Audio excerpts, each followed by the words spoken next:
1 Corinthians 6:18 through 20 says, "Flee from immorality. Every other sin that a man commits outside his body, but the immoral man commits his own sin against his own body. Or do you not know that your body is the temple of the Holy Spirit, who is in you, whom you have received from God, and that you are not your own?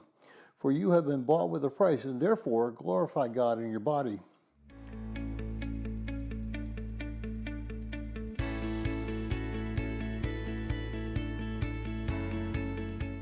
Well, if you're joining us in reading through this 90-day reading plan, today's reading is 1 Corinthians 6:12 through 20.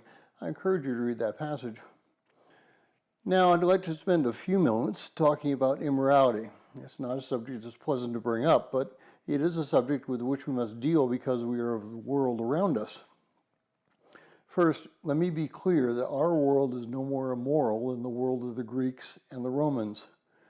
We, as masses, have more access to pornography, men and women who prostitute their bodies, and even places where you can go that are called adult entertainment. And in the darkness, men can view men or women objectively as they become simply drones so that we might be physically gratified.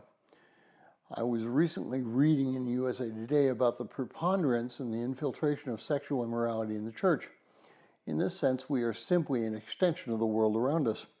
We do not present ourselves as different. We present ourselves as having the same desires and fulfilling those desires in the same way. Please don't misunderstand me.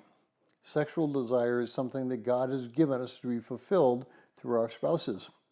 It is through this ministry that we not only come closer to each other, but we also come closer to God. God should not be absent from our bedroom. Since He created us, He obviously knows everything about sexual relations, and frankly is not very embarrassed. It is we who are embarrassed. It is we who misuse those strong desires and do not control them. As a matter of fact, we are taught in our schools and in the media that they are uncontrollable. That is not true.